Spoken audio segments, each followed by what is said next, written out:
Pada suatu waktu, di sebuah hutan yang sangat luas dan hijau, hiduplah seekor kelinci kecil bernama Dodi. Dodi memiliki bulu putih bersih dan telinga panjang yang selalu berdiri tegak. Ia sangat lincah dan suka melompat-lompat di antara pepohonan. Hutan tempat Dodi tinggal disebut hutan ajaib karena di hutan ini, segala sesuatu bisa menjadi luar biasa jika kita percaya. Dodi tinggal di sebuah rumah kecil yang terbuat dari kayu dan daun-daun pohon besar. Rumahnya terletak di bawah akar pohon ek yang sangat tinggi.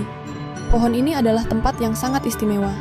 Di bawahnya, ada sebuah sungai kecil yang selalu mengalir jernih dan segar. Setiap pagi, Dodi suka bermain air di sungai itu, sambil menyapa ikan-ikan yang melompat-lompat riang.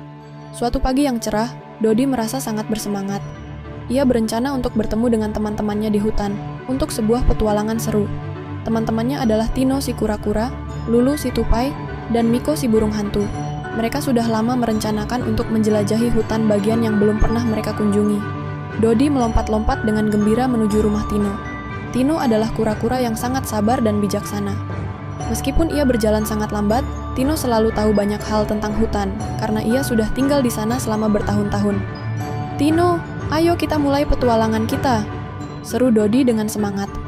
Tino yang sedang duduk di bawah pohon besar, memandang Dodi dengan senyum lembut. "Baiklah Dodi, aku sudah siap, tapi ingat, kita harus berhati-hati. Hutan ini memiliki banyak kejutan," Tino berkata dengan suara lembut. Setelah itu, mereka menuju rumah Lulu si tupai. Lulu adalah seekor tupai kecil yang sangat gesit dan cepat. Ia suka melompat dari pohon ke pohon, berlarian di antara cabang-cabang pohon yang tinggi. "Lulu, ayo ikut dengan kami menjelajah hutan," seru Dodi. Lulu yang sedang memetik kacang di atas pohon langsung melompat turun dan berlari dengan cepat mendekati teman-temannya. "Ayo, ayo, aku suka petualangan," seru Lulu dengan gembira. Setelah itu, mereka pergi ke pohon besar tempat Miko si burung hantu tinggal. Miko adalah teman yang bijaksana dan selalu membawa pengetahuan tentang segala hal. Miko memiliki mata besar dan bulu yang lembut. Ia bisa terbang sangat tinggi dan melihat ke seluruh penjuru hutan. "Miko, ayo ikut. Kita akan menjelajahi bagian hutan yang belum kita kenal," kata Tino dengan suara rendah. Miko terbang turun dari sarangnya yang tinggi dan berkata, "Aku sudah siap. Aku akan terbang di atas kalian dan mengawasi semuanya dari udara." Akhirnya, keempat sahabat ini siap untuk memulai petualangan mereka. Mereka berjalan menyusuri jalan setapak yang dikelilingi oleh pepohonan tinggi. Suara burung bernyanyi, dan daun-daun bergoyang lembut di atas kepala mereka. Hutan ajaib memang selalu terdengar hidup dengan suara alam yang menenangkan. Namun, saat mereka semakin dalam masuk ke hutan, suasana mulai berubah. Pohon-pohon menjadi lebih lebat dan lebih tua. Di sekitar mereka muncul tanaman dengan bunga-bunga warna-warni yang belum pernah mereka lihat sebelumnya. Lulu berlari cepat dan berteriak, "Lihat, ada bunga berwarna biru yang bersinar di sana." Dodi mendekat dan melihat bunga-bunga itu bersinar lembut seperti cahaya bintang di malam hari. "Wah, bunga-bunga ini cantik sekali. Apa yang membuat mereka bersinar?" tanya Dodi dengan penasaran. Miko yang terbang di atas mereka menjawab, "Itulah bunga ajaib. Mereka hanya tumbuh di tempat-tempat yang sangat istimewa. Hati-hati, bunga-bunga itu hanya bisa dilihat jika kita punya hati yang murni dan penuh kebaikan." Teman-teman Dodi merasa terpesona, dan mereka melanjutkan perjalanan mereka. Namun, semakin dalam mereka berjalan, semakin aneh rasanya. Tino yang biasanya sabar mulai merasa sedikit cemas. "Aku merasa ada yang aneh di sini," kata Tino. Lulu yang gesit berlari ke depan dan tiba-tiba berhenti. "Dodi, Tino, Miko, lihat ini," serunya. Semua teman-temannya berlari mendekat dan melihat apa yang dilihat oleh Lulu. Di depan mereka terdapat sebuah pohon besar dengan batang yang sangat lebar. Di batang pohon itu terdapat pintu kecil yang terbuat dari akar pohon. Pintu itu tampak seperti pintu rumah, tetapi terbuat dari bahan alami, seperti daun dan ranting. "Pintu ini belum pernah aku lihat sebelumnya," kata Dodi dengan terkejut. "Ini adalah pintu menuju dunia rahasia," kata Miko yang tiba-tiba muncul di samping mereka. "Hanya hewan yang benar-benar berani dan memiliki hati yang baik yang bisa memasuki dunia ini."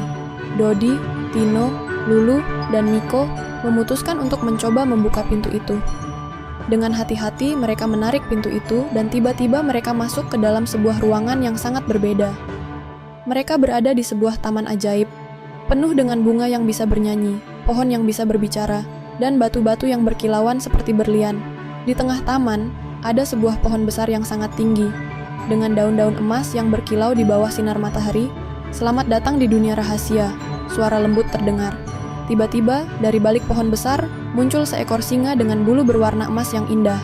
Singa itu memiliki mahkota yang terbuat dari bunga dan daun. "Aku adalah Raja Hutan Ajaib," kata singa itu dengan suara yang dalam dan ramah. "Kalian adalah hewan pertama yang bisa menemukan pintu ini dalam 1000 tahun." Dodi, Tino, Lulu, dan Miko sangat terkejut, tetapi mereka merasa sangat senang. "Apa yang harus kami lakukan di sini, Raja Hutan?" tanya Dodi dengan penuh rasa ingin tahu. Raja Hutan tersenyum. "Kalian telah membuktikan bahwa kalian memiliki hati yang baik dan penuh rasa ingin tahu. Oleh karena itu, aku akan memberikan kalian sebuah hadiah. Setiap dari kalian akan mendapatkan sesuatu yang sangat berharga dari hutan ini." Raja Hutan melambaikan cakarnya, dan tiba-tiba di depan setiap teman-teman Dodi muncul hadiah yang sangat istimewa. Dodi mendapatkan sepasang sayap kecil yang memungkinkan ia untuk melompat lebih tinggi dari sebelumnya. Tino mendapatkan batu ajaib yang bisa membuatnya berjalan lebih cepat. Lulu mendapatkan telinga yang bisa mendengar suara apapun, bahkan suara yang sangat jauh. Miko mendapatkan mata yang bisa melihat ke dalam hati hewan lain, melihat kebaikan mereka. "Ini adalah hadiah dari hutan ajaib. Gunakan dengan bijak dan teruslah berbuat baik," kata Raja Hutan. Keempat teman itu merasa sangat bahagia dan berterima kasih kepada Raja Hutan.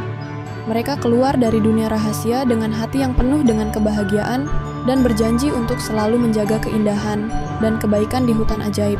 Sejak saat itu, Dodi, Tino, Lulu, dan Miko menjadi lebih dekat satu sama lain, dan mereka melanjutkan petualangan mereka dengan penuh keberanian, kebaikan, dan rasa ingin tahu.